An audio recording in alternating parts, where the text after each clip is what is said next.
Hello दोस्तों, नमस्कार। JEE classes met परिवार में आप सभी का हार्दिक स्वागत है। मैं हूं हेमंत कुमार और आज की इस क्लास में हम लोग पढ़ेंगे electrical and electronics engineering materials यानी कि वैद्युत एवं इलेक्ट्रॉनिक्स अभियांत्रिकी पदार्थ। दोस्तों, इन शॉर्ट इसे हम ट्रिपल एम के नाम से जानते हैं और यह जो सब्जेक्ट है वो इलेक्ट्रिकल इंजीनियरिंग के थर्ड सेमेस्टर के स्टूडेंट्स के लिए है। आप सभी को पता ही कि हमारा एक जेईसी पॉलिटेक्निक सेमेस्टर क्लासेस के नाम से टेलीग्राम ग्रुप है, जिसे आप टेलीग्राम चैनल पर जाकर ज्वाइन कर सकते हैं ताकि आप वहां पर क्लास से संबंधित किसी भी प्रकार की जानकारी को आप एक्सेस कर सके। या साथ साथ या आप हमारे कॉन्टैक्ट नंबर 8650959597 में भी कॉन्टैक्ट कर सकते हैं। उम्मीद करता हूँ कि आप सभी ने जेई क्लासेस मेट के ऑफिशियल ऐप को डाउनलोड कर लिया होगा। अगर नहीं किया है तो आप निश्चित रूप से इस ऐप को डाउनलोड कर लीजिए, क्योंकि यहाँ पर आपको वीडियो क्लास के साथ साथ पीडीएफ क्लास नोट्स भी डाउनलोड करने के लिए मिलता है, जिससे आपकी एग्जामिनेशन की प्रिपरेशन अच्छे तरीके से हो जाती है। अपने दोस्तों को भी इस ऐप के बारे में जरूर बताएं ताकि वो भी इस ऐप को डाउनलोड करके अपने एग्जामिनेशन की प्रिपरेशन अच्छे से कर सके और इसका फायदा उठा सके। आइए आज की क्लास को स्टार्ट करते हैं। दोस्तों, आज की जो क्लास है हमारे ट्रिपल एम में, ये है क्लास, ये अगर हम बात करेंगे चैप्टर की, तो चैप्टर नंबर ये है 7। क्योंकि इससे पहले अगर हम बात करें चैप्टर 6 की तो ऑलरेडी कंप्लीट किया कराया जा चुका है, और आज हम लोग पढ़ेंगे चैप्टर नंबर 7। और आज का जो क्लास है वो है क्लास 1। ठीक है। सो ऑलमोस्ट हमारा जो सब्जेक्ट है वो अंतिम पड़ाव पे पहुंच गया है। इसके बाद आपका एक और क्लास होगा इसी चैप्टर का, और एकमात्र क्लास होगा आपका लास्ट 8 चैप्टर का। ठीक है, तो बहुत ही छोटा सिलेबस है, एक ही टॉपिक आपको पढ़ना। जो डिफरेंट आपके मशीन्स हैं उसमें कौन कौन से पार्ट्स होते हैं, जब हम कंस्ट्रक्शन करते हैं वो किस धातु का बना होता है या किस मटेरियल का बना होता है, बस वो चीज़ें हैं आपके अगले आने वाले चैप्टर में, यानी चैप्टर नंबर 8 में। फिलहाल यहाँ पर ये आपका जो चैप्टर है वो चैप्टर नंबर 7 है, और इस चैप्टर का नाम है दोस्तों स्पेशल मटेरियल्स।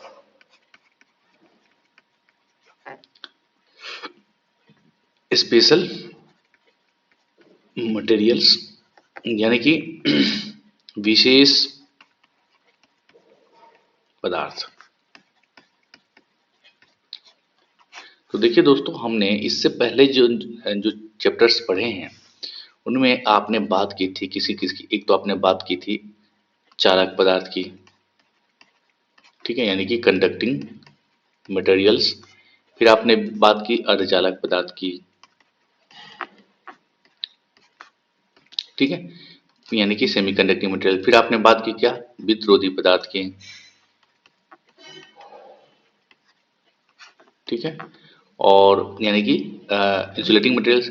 फिर आपने बात की मैग्नेटिक मटेरियल्स की, यानी कि चुंबकीय पदार्थ की, ठीक है। तो इतने सारे पदार्थों के बारे में आप पढ़ लिया, ठीक है। तो ये तो था आपका classification of materials different different on the basis of their usages, ठीक है।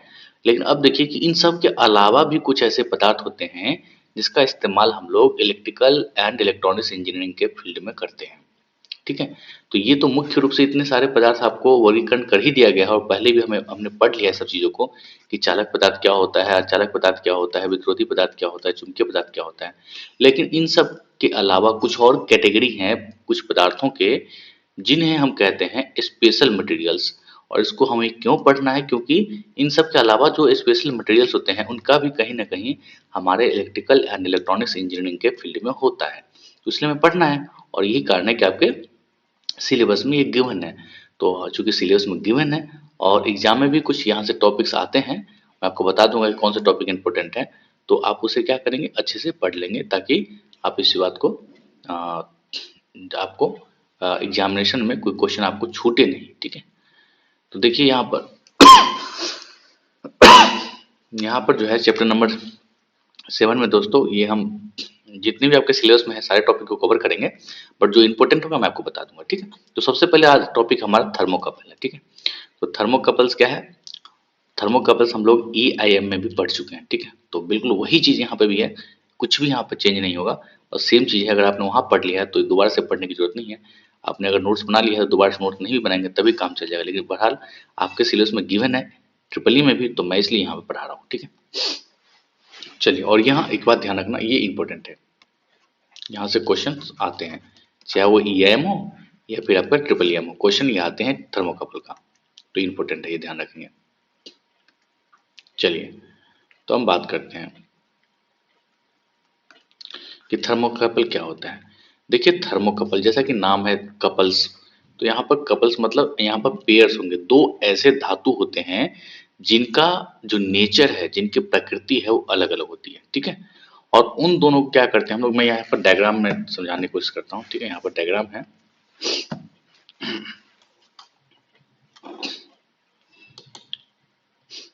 देखिए आपके सामने आपको डायग्राम दिख रहा है।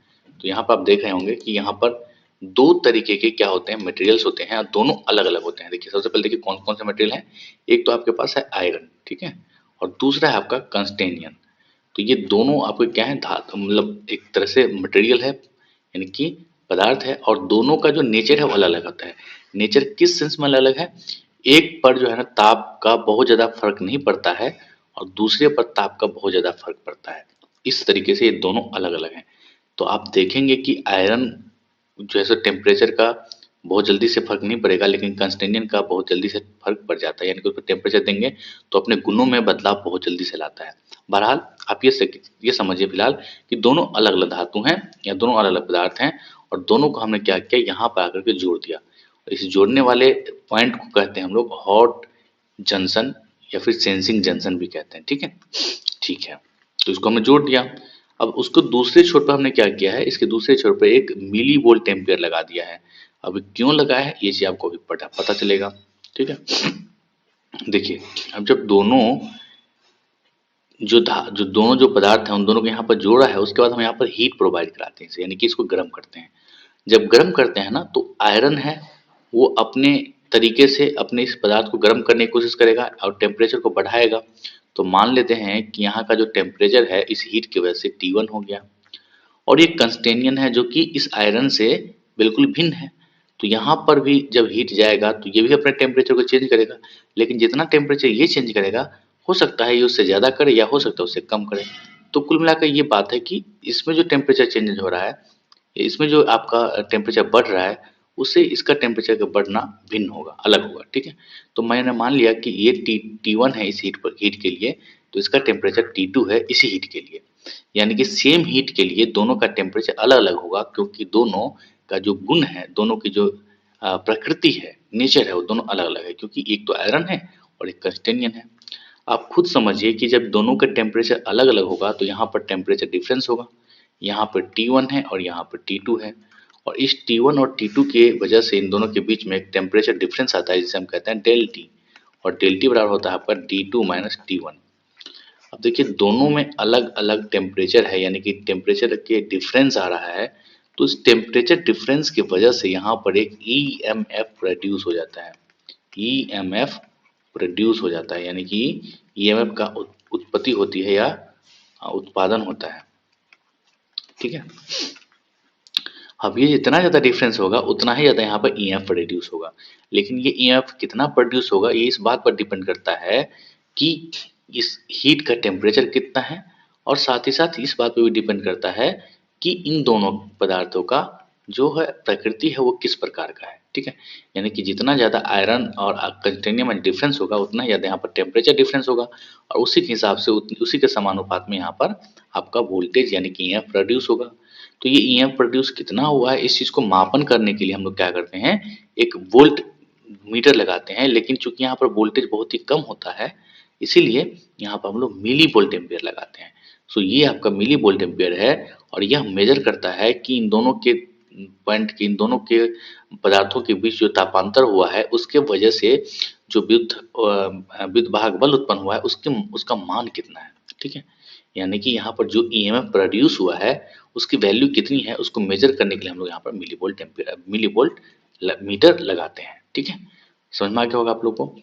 तो देखिए एक बार फिर से मैं बताता हूँ कि देखिए यहाँ पर ये दो अलग अलग पदार्थ हैं, उन दोनों को यहाँ पर जोड़ते हैं जिसे हम कहते हैं जंक्शन, और जब यहाँ हीट यहाँ पर प्रोवाइड कराते हैं तो चूंकि दोनों का अलग अलग नेचर है, इसलिए दोनों अपने टेम्परेचर में अलग अलग चेंजेस लाता है, और इन दोनों टेम्परेचर अलग अलग चेंजेस होने की वजह से यहाँ पर टेम्परेचर डिफरेंस हो जाता है जिसे हम कहते हैं रेफरेंस जंक्शन या फिर गोल्ड जंक्शन।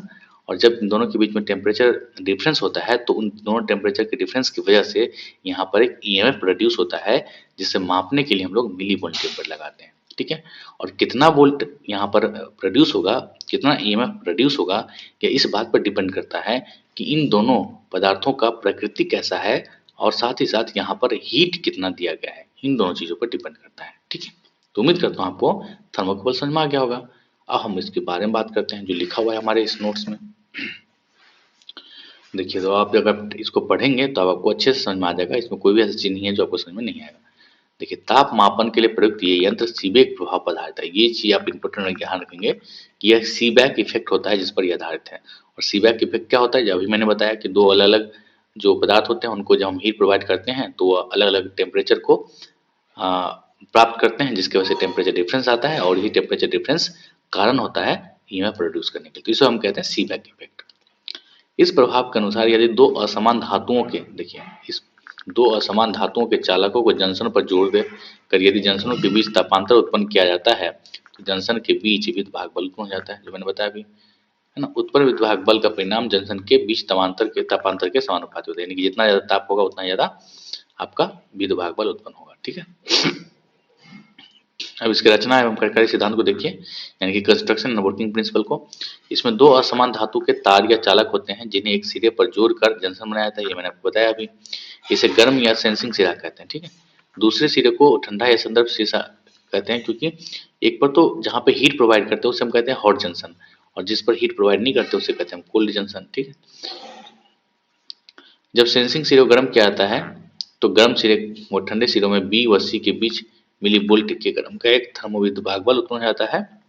इसे थर्मोविद्युत बल का परिमाण निम्न बातों पर निर्भर करता है, यानी कि विद्युत बल जो उत्पन्न हुआ है किन बातों पर निर्भर करता है, दो बातों पे। एक तो ये है कि गर्म और ठंडे जंक्शनों के बीच तापांतर, है ना, यानी कि इनके और इनके बीच में तापांतर कितना है, यानी कि T1 और TU में। और दूसरा क्या है, प्रयुक्त तारों के पदार्थों की प्रकृति पर, यानी कि आप कौन से प्रकृति के तार का इस्तेमाल कर रहे हैं। तो एक में देखा आपने आयरन कर रहे हैं, दूसरे में हम लोग कंटिन्यून कर रहे हैं, ठीक है।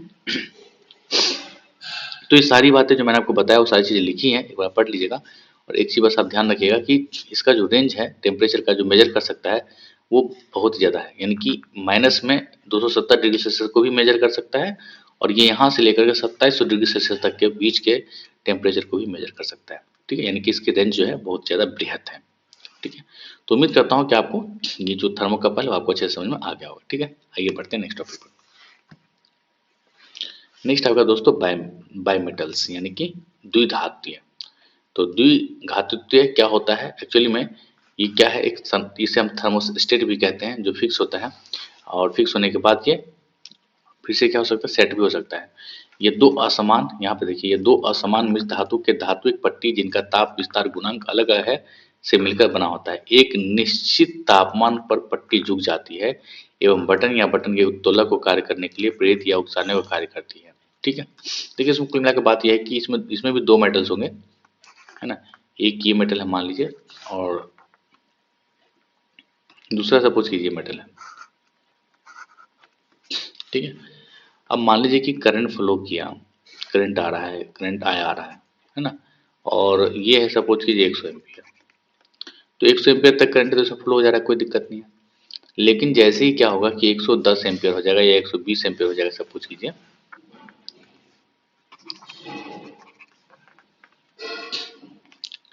सपोज कीजिए 120 एम्पियर हो गया, तो यहाँ पर ये फॉल्ट करंट होगा, यानी कि ये करंट जो है वो आपके डिवाइस को नुकसान पहुंचा सकता है। तो ऐसे केस में ये क्या होता है कि एक मटेरियल तो कोई फर्क नहीं पड़ेगा, लेकिन जो दूसरा मटेरियल है ना, वो इस हायर करंट को प्राप्त करते ही क्या होगा, अधिक तापमान को प्राप्त करेगा, और जैसे तापमान बढ़ेगा ये मुड़ जाएगा कुछ इस तरीके से। और मुड़ते ही क्या मतलब क्या हुआ कि यहाँ पर जो यहाँ पे जो वो है आपका कनेक्शन है वो डिसकंटिन्यू हो जाएगा, यानी कि आपका सप्लाई जो है वो बाधित हो जाएगा, ठीक है। तो ये एक तरीके से स्विच की तरह कार्य करता है, ठीक है। बाय मेटल्स एक तरह से स्विच के कार्य करता है। जैसे दो मेटल्स होते हैं, एक मेटल्स तो ताप का बहुत ही ज्यादा असर करता है, दूसरे पर ताप का कम असर करता है। तो जैसे ही ये ताप बढ़ेगा, जिस करंट बढ़ेगा तो ताप बढ़ेगा, और जब ताप बढ़ेगा तो इस पर कोई फर्क नहीं पड़ेगा, लेकिन ये दूसरा मटेरियल था ना, वो यहाँ से मुड़ जाएगा। मुड़ते ही क्या होगा, इस सप्लाई को डिसकंटिन्यू कर देगा, यानी कि आपका जो इधर डिवाइस लगा हुआ है वो आपका सेफ बचा रहेगा, ठीक है। तो इसे हम रिले भी कहते हैं या फिर स्विच की तरह भी काम करता है, ठीक है। तो ये चीज आपको यहाँ पे लिखा हुआ है।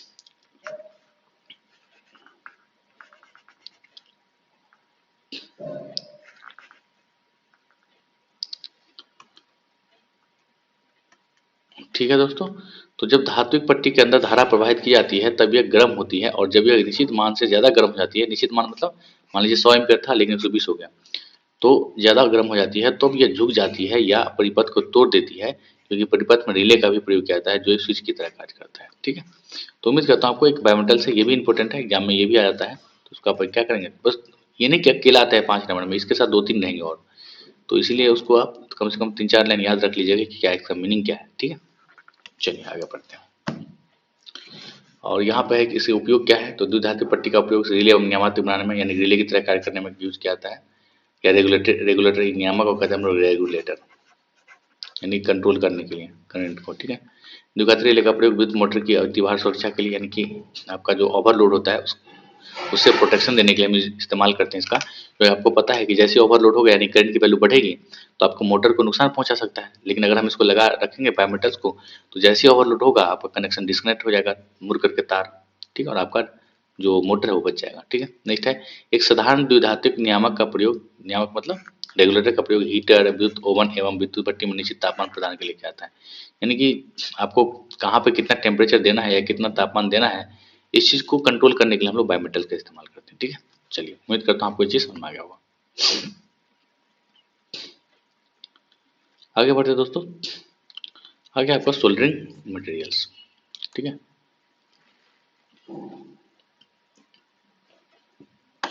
देखिए तो आपने इसका भी नाम सुना होगा सोल्डरिंग मटेरियल्स का। तो सोल्डरिंग मटेरियल्स में क्या होता है दोस्तों कि हम किसी दो मटेरियल्स को जोड़ते हैं। ठीक है ना, दो मटेरियल्स को जोड़ने की जो प्रक्रिया है वही सोल्डरिंग पदार्थ कहलाता है। देखिए वेल्डिंग में ही होता है, बट वेल्डिंग में और सोल्डरिंग में अंतर ये होता है कि वेल्डिंग है बड़े मटेरियल्स का यूज किया जाता है, और सोल्डरिंग जो है ना वायर का किया जाता है, कंडक्टर का किया जाता है। ठीक है, बस यही मेन डिफरेंस है, बाकी कुछ ज़्यादा नहीं। वेल्डिंग में ज़्यादा टेम्परेचर की आवश्यकता पड़ती है, जबकि सोल्डरिंग में बहुत ही कम टेम्परेचर की आवश्यकता पड़ती है। ठीक है, आइए पढ़ते हैं इसको, एक बार समझ में आ जाएगा। एक जैसी या अलग अलग प्रकार की धातुओं को आपस में जोड़ने के लिए जो प्रक्रिया इस्तेमाल की जाती है ना उसे सोल्डरिंग कहते हैं। ठीक है, यानी कि दो या एक से एक या फिर उस अलग अलग या फिर उसी धातु को जोड़ने में जो भी प्रक्रिया इस्तेमाल की जाती है उसे हम कहते हैं सोल्डरिंग। इसी प्रकार तारों को जोड़ने के लिए मिश्र धातु के सोल्डर का इस्तेमाल किया जाता है। एक मिश्र धातु होती है ना, उस धातु का इस्तेमाल किया जाता है इसको जोड़ने के लिए, और उस धातु का हम लोग क्या है क्या कहते हैं, उस धातु को हम लोग कहते हैं लीड या फिर टीन। तो इन दोनों के मिश्रण को एक मिश्र धातु बनाया जाता है 50% लीड लेकर के और 50% टीन लेकर के, इन दोनों को मिला करके एक सोल्डरिंग धातु बनाया जाता है। तो आप कोई पूछे आपसे कि बताइए सोल्डर धातु क्या होता है, तो सोल्डर धातु क्या होता है 50% लीड एंड 50% टीन, यानी कि लीड और टीन के मिश्रण को हम लोग क्या कहते हैं सोल्डर धातु कहते हैं। ठीक है, सोल्डर एक मिश्रित धातु है जिसका गलनांक सोल्डरिंग की जाने वाली धातु से कम होता है। ठीक है, यानी कि जिस धातु का आप सोल्डरिंग कर रहे हैं उसका गलनांक इस धातु से कम होगा, तभी तो ये गल जाएगा, यहाँ पे जाके चिपक जाएगा। ठीक है, यानी कि ये जो धातु जिसको हम जोड़ रहे हैं उससे इससे कम होना चाहिए गलनांक किसका, जो हमारा सोल्डरिंग मटेरियल है, ताकि वो कम टेम्परेचर पिघल के और फिर यहाँ पे चिपक जाए। ठीक है, तीन लेयर सोल्डर का उपयोग कॉपर, पीतल, लोहा, जिंक आदि को जोड़ने में किया जाता है। ठीक है, यानी कि इन सब को पदार्थों को जोड़ने में के लिए हम लोग तीन और सोल्डर का इस्तेमाल करते हैं एज अ सोल्डर मटेरियल्स। ठीक है, इसका गलनांक कितना होता है ये भी ध्यान रख सकते हैं आप, 185 डिग्री सेल्सियस, एवं इसको विद्युत चालकता कॉपर की विद्युत चालकता से 10% होती है। 10 मतलब कि ये जो सोल्डर मटेरियल्स है जो कि टीन और लीड का बना है उसकी जो चालकता है ना वो आपके जो कॉपर है उसका 10% ही मात्रा है। ठीक है, यानी कि इस चालकता कम होती है वैसे। चलिए आगे बढ़ते हैं, लेकिन उससे पहले दोस्तों आप सभी को पता ही है कि हमारा जो जेई क्लासेज है वो आपके लिए ऑफलाइन बैचेज में एसएससी जेई, यूपीपीसीएल जेई और यूपी ट्रिपल एस जेई सहित अन्य जितने भी एग्जामिनेशन हैं उनकी प्रिपरेशन कराते हैं। ठीक है, तो आप इसको ज्वाइन कर सकते हैं, यहाँ पर आपको हिंदी एवं इंग्लिश दोनों माध्यम में तैयारी कराई जाती है, रिवाइज स्टडी मटेरियल मिलता है आपको, ऑनलाइन ऑफलाइन टेस्ट की सुविधा है, डॉट सेशन है, हॉस्टल की सुविधा है, इन सारे तमाम सुविधाओं का आप लाभ उठा सकते हैं इसको ज्वाइन करके। ठीक है, तो देखिए ये जो हमारा सोल्डर मटेरियल है ना दो तरीके के होते हैं, एक होता है आपका मृदु, दूसरा होता है कठोर, यानी कि सॉफ्ट सोल्डरिंग सोल्डर और आपका होता है हार्ड सोल्डर। तो इन दोनों का डिवीजन कैसे है, देखिए जो मृदु सोल्डर है वो उसका जो गलनांक होता है ना वो 400 डिग्री सेल्सियस है उससे कम ही होता है। ठीक है, और जो कठोर सोल्डर है उसका आपका 400 डिग्री सेल्सियस से अधिक होता है क्या गलनांक, यानी कि इतना टेम्परेचर पर गल जाता है। मृदु तो 400 डिग्री सेल्सियस या उससे कम भी गल जाता है, यानी कि मेल्ट हो जाता है। और अगर कठोर सोल्डर की बात करें तो ये 400 सुपर टेम्परेचर डिमांड करता है फॉर द मेल्टिंग। ठीक है, तो ये बात देखिए। मृदु, पहले हम पढ़ते हैं मृदु सॉफ्ट सोल्डर। तो मृदु सोल्डर को लेड एवं टीन के विभिन्न अनुपात मिलाकर बनाया जाता है। ठीक है, आगे क्या है, मृदु सोल्डर का प्रयोग इलेक्ट्रॉनिक युक्तों में छत एवं खोखले कास्टिंग को भरने के लिए लोहे या स्टील चादर का लेपन करने में किया जाता है। ठीक है, मृदु सोल्डर को धातु 60% टीन होता है इसमें, और 40% लीड होता है। ठीक है, ध्यान रखना 60-40 का रेशियो होता है बस। अब कठोर सोल्डर की बात करें तो ये 400 से अधिक टेम्परेचर का ये गलनांक होता है इसका। और इसमें क्या होता है कि कॉपर जिंक के मिश्रधातुओं का प्रयोग करके बनाया जाता है। ठीक है, और कठोर सोल्डर का उपयोग बिजली उपकरण में स्थायी जोड़ बनाने के लिए कॉपर, सिल्वर, सोना, पीतल एवं गर्म मेटल धातु का प्रयोग किया जाता है। तो इन सब चीज़ों का इस्तेमाल आप कर सकते हैं किसको जोड़ने के लिए, बिजली उपकरण या उसके तारों को जोड़ने के लिए। ठीक है, तो ये होता है आपका कठोर सोल्डर। तो आपको कठोर और मृदु सोल्डर में आपको बस इतना ध्यान रखना है कि इसका जो टेम्परेचर है वो कितना है, उसका टेम्परेचर रेंज कितना है, यानी कि मेल्टिंग पॉइंट दोनों को याद रखना है। बाकी उपयोग तो आप समझते ही हैं कि भाई तार वगैरह को जोड़ने में क्या जाना है। अब उसमें क्या करना है, पहले वाले में आपका 60-40 रेशियो दे रखा है आपका, और इसमें जो है आपका रेशियो जो है लगभग लगभग 50-50% ही होगा। ठीक है, ध्यान रखें 50% आपका टीन है और लगभग 50% ही क्या है आपका लेड है। ठीक है, तो उम्मीद करता हूँ आपको समझ में आ गया होगा, कोई दिक्कत तो होनी नहीं चाहिए।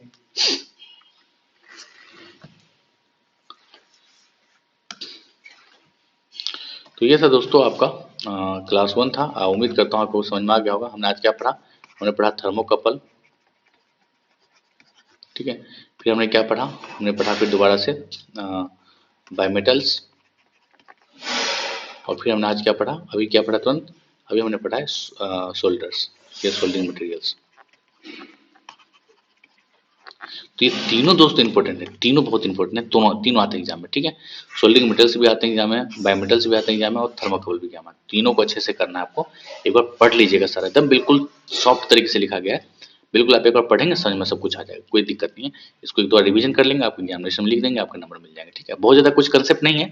हाँ, इसमें थर्मोकपल में थोड़ा कंसेप्ट था, मैंने आपको बता दिया, थोड़ा बहुत बायोमेटल्स में था, थोड़ी बहुत भी सोल्डरिंग में, तो मैंने आपको तीनों के बारे में बता दिया है। उम्मीद करता हूँ आपका क्लास अच्छा लगा होगा, है ना। चलिए, तो अब आगे मिलते हैं नेक्स्ट क्लास में नए टॉपिक के साथ। तब तक के लिए धन्यवाद। लेकिन जेई क्लासमेट के ऑफिशियल ऐप को जरूर डाउनलोड कर लिया होगा, अगर नहीं किया तो कर लीजिए, और अपने दोस्तों को भी इस ऐप के बारे में जरूर बता दीजिए। ठीक है, तो चलिए मिलते हैं नेक्स्ट क्लास में, तब तक के लिए धन्यवाद। जय हिंद, जय भारत।